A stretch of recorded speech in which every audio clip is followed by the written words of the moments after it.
What's happening, folks? More motivation reactions. Back with another reaction video. So we're doing things a little bit different today. So I'm reacting to my trip to the Dominican Republic. This is the good, the bad, the ugly type of video. So I took a couple of clips of my trip there, from the airport to the locations, the food I ate, in no particular order. Okay. So this is a talking video. So enjoy whatever you're seeing up top there, and I'll break this video down with the notes that I have here. Okay? Viewer discretion. I've only been there for about a week. Okay, so this is just based on my assessment, being there in the Dominican Republic, Puerto Plata to be specific. And yeah, so take this like a grain of salt because I have only been there for a week. So we're gonna start with the preparation process. The things I've learned going there, definitely prepare more in advance. Okay, give yourself a month in advance to prepare. Me, I didn't follow that. I prepared 1 week in advance, got there, I was surprised how things were. From getting to the airport, requiring something called an e-ticket. So there's an application you have to fill out online to basically say what places you're checking in at, the country, like certain information about your passport, things like that. To go in another country, you require an e-ticket. I think it was required since 2020 when COVID started. So definitely, if you're going to prepare a month in advance, and do not forget to do an e-ticket application. Luckily, the staff in the airport helped me do that, and I was successfully able to, get through. Another thing I will say is, when you're preparing and everything is good to go and you're going to the airport, arrive to the airport early, okay? 2 hours minimum. 2 hours minimum. Be there early in case you forget certain things, and you can get it situated in a quick manner. Another thing I will say about preparation is, have some sort of mindset as to how much cash you can take out when you arrive to the country. Because when I arrived there, I was so surprised how much cash they use and how much they don't use cards at all. So if you want to eat, if you want to have any services as far as people touring you around the country, or any services, you need to have cash. You need to have cash. And remember, if you're Canadian, the US dollar that they say is going to be different for you. So for every dollar, for the US, I think it's $1.50 for us. So keep that in mind as well. So $100 for the US is going to be $150 for us. So keep those things in mind. And also, if you're going to take out money from an ATM, make sure to do it at a local bank, the local owned bank of that card. For example, if you have a Scotiabank card, go to a Scotiabank location to take out money. Okay, you're gonna get charged a lot more if you use ATM machines, and that's if they're available for you. The Scotiabank's available there in the location that I was at, Puerto Plata, but that's just my advice to you in order to prepare. Okay, things to keep in mind. So the next one is airport. I talked a little bit about that. So once you get to the airport, just make sure that you have your e-ticket. Make sure you arrive there 2 hours early, um, just to be ready to go. And also, when you arrive to the airport, make sure you don't have liquids in your bag or whatever you're traveling with. Make sure you don't have anything inside that will stop you from, um, going. You know what I mean? But especially liquids. I was stopped because I had aftershave and water, and I lost my aftershave and my water bottle. So keep that in mind. Do not have liquids in your bag.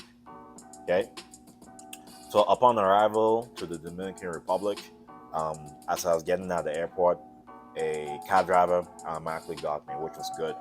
So I get in the cab. I asked him a couple of questions in Spanish. My Spanish isn't really that great. So basically, I asked them if they take a tarjeta de crédito. So that tarjeta de crédito, so that is Do they take credit or do they take debit? No. Make sure you have cash. There's ATMs at the airport, but it's better for you to ask the taxi driver to take you to a local bank where you can draw out money. And also, when you're gonna draw out money, make sure to draw out everything you're gonna need. Okay, you have to estimate how much you're gonna spend on food, transportation, tourism, things of that nature. So take out all you need to take. Why? Because every time you put the card in the machine and take out money, you get charged a certain fee to exchange the money.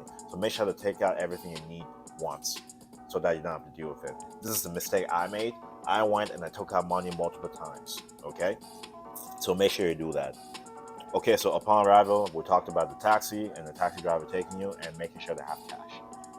So I arrived to my location where I was staying at. It was pretty nice, not bad. The staff was pretty good. The staff spoke English as well, which was great. And another thing too is if you can know people that speak English or your primary language, it will help you out a lot. Because believe it or not, when you get there, people notice that you're not from there. Another tip I'll give you is do not stand out too much. Okay, obviously I cannot do that because I have big muscles, but try your best to blend in a bit. Okay, because if they know you're not from there and you don't speak their language, you're easy to manipulate. So make sure you, first of all, you're not gonna know somebody, but if you can have somebody there that speaks English, just sort of give you tips, advice on where to navigate, that'll help you out a lot. Anyways, the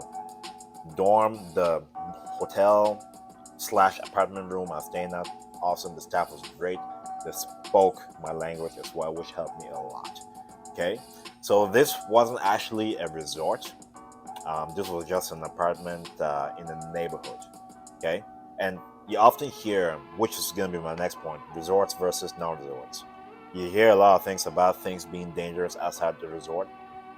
The only way to counteract living outside the resort for a short period of time is knowing somebody that speaks English. And luckily, I met somebody there that spoke the language, that knows the areas very well, that knows the parts that are safe, that are not safe, that knew how to navigate. Okay, so it's important to know somebody if you're going to live off the resort. And on the resort, obviously, you're just at the resort, you don't get to go out. You're limited to the foods you're gonna have because certain things in the resort are common to all resorts. You know what I mean? But outside the resort, you get sort of the benefit of seeing the typical Dominican's everyday life. You get to see that side of things. The good, the bad, the ugly, which we're gonna get to later in the video. But those are the two differences between, the resort and the non-resort. So I wanted to do non-resort because I wanted to see more of the culture, learn more about it, see what's going on, the good, the bad, the ugly. Okay, so we're gonna start with the good things. A lot of good things. The people are very kind. They're very respectful, very hardworking. Every single day they're at it. The person that's driving me around, his name is Jose Antonio Diaz. He helped me out a lot. So on a Sunday we go out, and he's saying that this is not busy, but it's busy as hell. So these people are always working, always finding a way to make more money to feed their families and things like that. Another thing I will say is they're very family oriented. That's a positive thing about the culture. They almost all know each other. Okay, they're not against each other, they're for each other, and they support each other. That's a positive thing there too. The food, amazing. I don't know if you've ever been to the Dominican Republic, but when you eat foods, you feel more full. You feel satiated. And I feel it's because it's natural foods.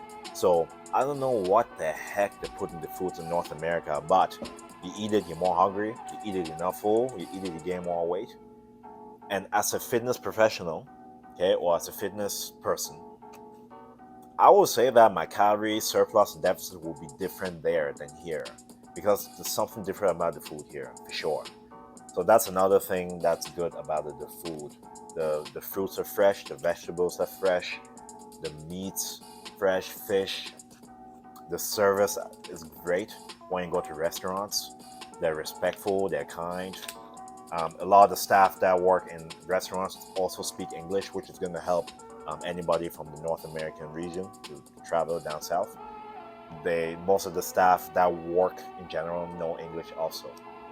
I think it's a requirement for them to know both languages in order to work, which is great, which helps tourism. That's another positive. The nature is also a great thing. And obviously, if you're coming to the country and you're on the resort, you're not going to get to see that part of it. Okay, the nature is absolutely beautiful. I was taken up to um, the jungle mountain, some church area, multiple beaches, just a lot of places. And to be honest with you, I've only been there. I was actually there for only like 4 days because the flight there and the flight back was already 2 days each. So I didn't spend the whole duration of the week, there. But with my short time there, the nature is absolutely beautiful. And this is coming from somebody that lived in Cape Breton, saw how beautiful, the scenery is. If you've never been to Cape Breton, you definitely gotta check out Cape Breton. But anyways, the scenery, how it is in Cape Breton, there it's a bit better, a bit better. Yeah, the nature is beautiful, the people are nice, the food is natural, the service is great, the staff always speaks English and Spanish for the most part. So it's gonna help you out a lot if you don't know the language. And here's a tip for you: if you don't know how to speak Spanish, just say "hablas inglés," and then "hablas inglés," and then they're gonna say "sí," and then they'll speak in English. That's a tip for you. Okay, so the bad things, folks. The bad things. I know a lot of people are waiting for this part. Okay, this is a harsh reality of developing countries, basically, right? The thing about this is take this like a grain of salt. I've only been there for a better part of a week, but I learned a lot of things there, especially negative wise. I just wish these people, yeah, got paid more. You know what I mean? But it's unfortunate the situation. A lot of the law enforcement can be corrupted. A lot of people seem a bit desperate when it comes to money. So if you're an outsider and you're coming in and people are nice to you, it's probably because they see that you're Canadian, American, whatever it is, and they want to see if they can have an opportunity with you, to benefit them financially. Because they're really struggling. They're really struggling. They're really struggling. And you know what? I'm not in their shoes, but I can understand why they have to be that, in order to eat that day, in order to survive, support their families. They have to do what they have to do. So that's one negative thing there. The people seem a bit desperate. And if you're an outsider coming in the back of your head, the kindness also comes because it could be an opportunity for you to help them. I've been approached many times on the street. People ask me for money, things of that nature. And you know what? I just help them and move forward. You know what I mean? Because these people are struggling. These people are struggling, unfortunately. Let's get to this one. I know a lot of you will not like to hear this one. The women. Unfortunately, there's a lot of prostitution there. A lot. I was surprised when I got there. I was surprised. I'm not the person to listen to something and take it, but I was surprised how many do it. Obviously, there are a lot of women that don't do it, but based on my experience here, in the short time I was here, it was just too much. You know what I mean? I understand why they do it, because they just have to survive. They just have to get that next meal, that next, opportunity. But it's just too much out here. And to be honest, with dating apps, if you're going to use dating apps, if you come to this location, vet. Because if they approach you, imagine this, they approach you, they entertain you, all that stuff, and then they ask you, oh, what are you going to give me? What are you going to pay? The moment it's anything about, oh, my bus cost this, oh, my kid, this happened, you have to let it go. You have to let it go. I want you guys that come here to respect yourself. Don't pay for it. Don't pay. Don't pay for play. Don't do it. And it's a culture of the North Americans. When North Americans become a certain wealth level, they think they just let your character, your demeanor, how you are, let people come to you like that. Don't let your money do that for you. And that's unfortunately a negative thing I saw there. There's a lot of what can you do for me, blah, blah, blah, blah, blah. There's a lot of prostitution. So when it comes to dating, just keep that in mind, okay? Keep that in mind. Obviously, Santo Domingo may be different. Sosua is crazy. I wasn't there, but I know what happens there. But for the most part, Puerto Plata, that's what I've been seeing. And Puerto Plata is the quiet area in the Dominican Republic. But that's something to keep in mind. I know there's many good ones, but there's just too much to sift through. You know what I mean? But they do it because they have to. They're struggling. They're really struggling. Okay? And there's a lot of people doing their thing too, financially. But I just wish that more people didn't have to sort of be in survival mode. But that's what I observed with that. So if you're going to use dating apps in that location, be extremely careful. Vet, vet, vet. Vet, vet, vet. But overall, the people are nice. They do work hard, but they do what they have to do in order to get the next opportunity. Okay, just keep that in mind when you're there. So, future considerations. When you're gonna go there, to be honest, you have to set good goals. Okay, why am I going there? How long am I going there? What am I going there for? If you're going there for a dating experience, it's sort of dangerous, to be honest with you. I'm not gonna lie, it's dangerous, sort of dangerous, especially if you stand out a bit and if you're not from there. You know what I mean? You in that location, you really have to know people to sort of make it to pick quality. To have quality, you have to know people. Okay, obviously you can date, have fun, all that, but if you're somebody more serious, you're either gonna have to know people to point you in the right direction, or if you're gonna use dating apps and approach people in person, just be careful. Vet. Ask good questions. Ask good questions. Don't be too eager, because you will get trapped and you will be on a payroll, basically on a payroll. I'm just saying that with absolute honesty. I approached a couple of women in person, yeah, but with dating apps and in person, I'd say in person will be better. You'll be better off in person, because online you see a lot of, why are you gonna buy this? Are you gonna, like? There's too much of that. So that's something to keep in mind. Be careful. That's what I'm saying when it comes to dating, and if that's your goal, why are you going there? But personally, to go there, the Dominican Republic, it's a beautiful island, by the way. Your goals have to be to go there for the food and for the scenery. That should be your goal there. It shouldn't be dating. It shouldn't be anything else but that. Or even maybe to visit family if you have family there.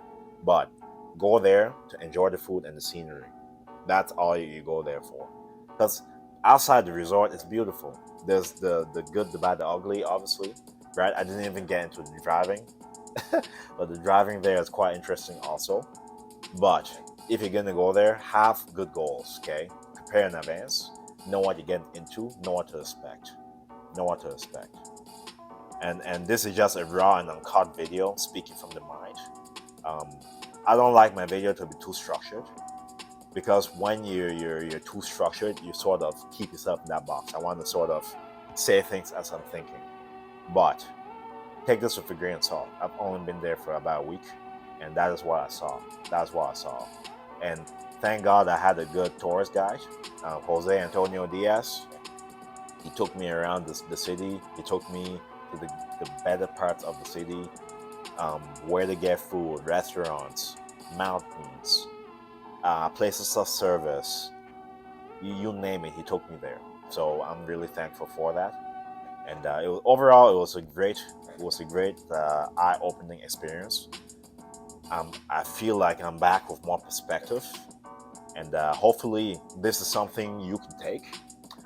And keep in mind, if you're gonna go down there, you have to set good goals. If you go down there, okay, your mindset cannot be to go down just for dating. I don't want to disappoint you and bring the bad news, but that's what it is, and that's the reality of it. There's good apples and bad apples everywhere, and I'm not labeling people a specific thing, but good apples and bad apples could be different for you. But with that in mind, your goals to go down there is to enjoy the country, learn the culture, gain perspective, food, and views. That's it. It shouldn't be a date. It shouldn't be that. It shouldn't be that as a man. All right. I'll definitely go back again. Maybe visit the other areas in the Dominican Republic to gain a wider perspective. And maybe I'll have to do a part 2 to this video to maybe correct myself, or maybe, see what else I can add to it. But based on going there, I learned a lot about the culture. A lot about the culture. And this guy that took me around knew a lot of people from Canada, from the United States, and things of that nature, which is why he could also speak English. But yeah, that was my experience there. So hopefully this video helped you, gave you a couple of tips before the trip, what you need, what to expect, and yeah, I gave you the good, bad, and ugly. I'm not going to sugarcoat things on my channel. I want to give you guys the truth, okay? And maybe it's how I look at things, but maybe my perspective gave you something to consider. But if you're gonna go down there, make sure to have good goals. It cannot just be one thing. They let that thing sort of come to you, but learn the culture, enjoy the view, enjoy the food. That should be the reason why to travel anyway. You know what I mean? Anyways, thank you so much for coming back to my channel. Make sure to like, share, subscribe. Stay tuned for more reaction videos. For this edition, we reacted to my trip to the DR. And yeah, like always, get better every day, optimize yourself. I'll see you next video. God bless.